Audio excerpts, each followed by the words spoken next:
We've got a very unique situation going on in roads where, people's lives are at risk and the safety of customers is the number one priority. That's why, all of the rules go out in the rule book and they just get people home and look after people as best they can. The problem is a disinclination to travel. Well, joining us now is The Sun's travel editor, Lisa Minot. Lisa, welcome. Hello there. Hi. Now, which part of the exotic world are you joining us from today? So I'm at a campsite in the south of France, about half an hour from Saint-Tropez. We've been through what these poor people are going through in roads here in the south of France. About 5 years ago, we had forest fires that had the whole campsite evacuated. So I have every sympathy for all of these people out there at the moment. I also have a lot of sympathy for the tour operators and the travel agents right now, desperately trying to get their customers to safety in a very fast moving situation, as you say, where they're being told that they have to make sure that they're following the instructions of local authorities. Local authorities are desperately trying to make sure that they're caring for all of these tourists and residents. And it is going to be a very complicated and very confused system for a situation for a while. We had the same here when we had to evacuate 10,000 people from our campsite onto the beach that's just behind me. It was very, very worrying.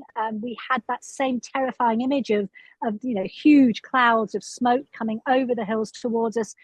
Thank God the Canadair planes did their job and actually managed to save the campsite.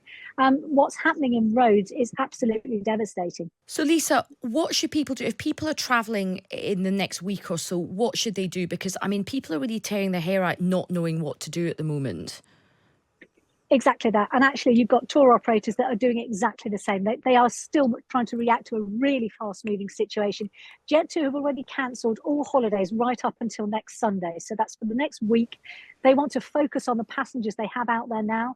Now, I know that TUI has about 1,000 tourists out there. So Jet2 will probably have the same number, if not maybe a little bit more.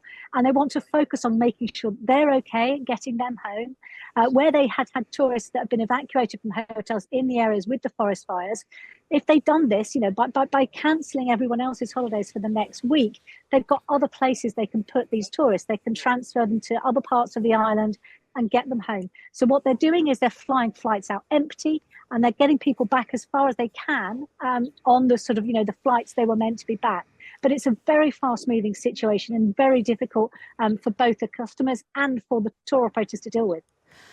And so what should people call their tour operators? Should they be calling the airlines or is the idea of getting through to a human being just like, in the realms of fantasy?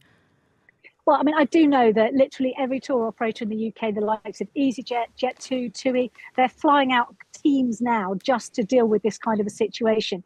Most of us now have an app for our hotel or tour operator or our flight operator. So those apps will be giving out information as well. But it is going to be understandable that information is not going to come through in a really sort of ordered fashion. They're still trying to work through a very difficult situation where you've got winds shifting, areas that they thought were safe are then suddenly not safe.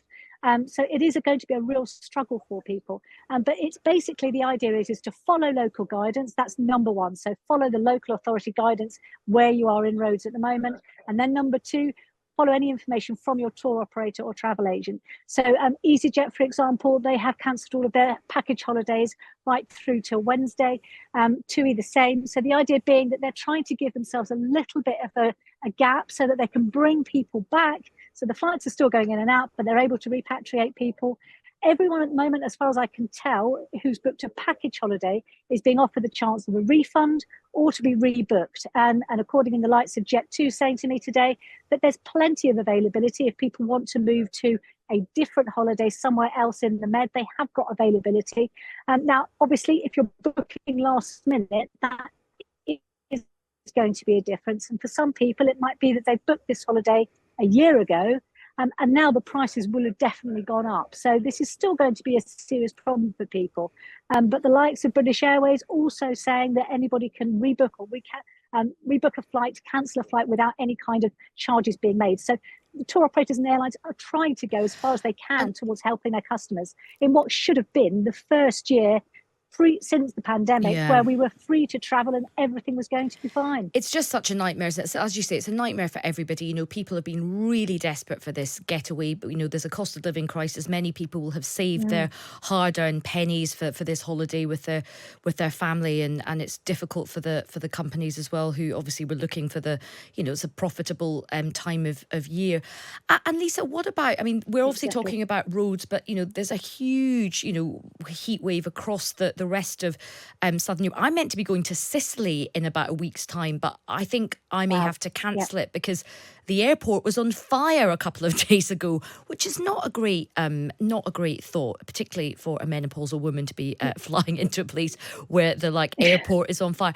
But what is the situation with sort of insurance and compensation? How are airlines dealing with this? Are they accepting that this heat wave means that a lot of people can't travel, a lot of older people can't travel? Are they willing to reschedule flights rather than people just losing all their money? Unfortunately not. You know, we've got a very unique situation going on in roads where, you know, people's lives are at risk and the safety of customers is the number one priority. That's why, you know, all of the rules go out in the rule book and they just get people home and look after people as best they can. The problem is a disinclination to travel. It's slightly different with Sicily because the airport is physically closed. You know, it suffered very severe damage, and I don't think it's due to open until Wednesday anyway. Whether or not that will still happen or if that will be extended, we don't know. Many flights to that airport have already been cancelled. But in terms of other parts of Europe, if it's just hot, unfortunately, that is then a disinclination to travel and you would lose all your money.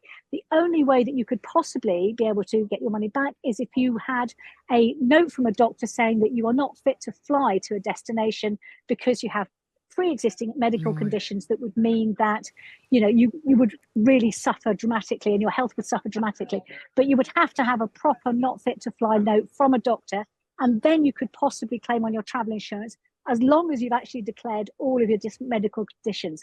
Other than that, unfortunately, it is just a case of if you choose not to go, it's disinclination to travel and you would lose your money. Yeah, it's really difficult for people, isn't it?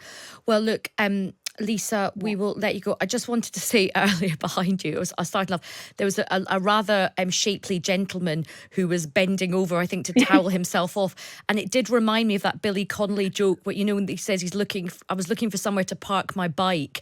That's the kind of, I'm so sorry. No, it was absolutely fine. I was just worried about how low the trunks were going to go. And I was thinking, but it was fine. He stood up at just the right moment. Well, look, I will leave you to enjoy the beach, and hopefully it doesn't get too hot. But thank you very much for that very good advice as ever. That's Lisa Minot, who is The Sun's travel editor. It's a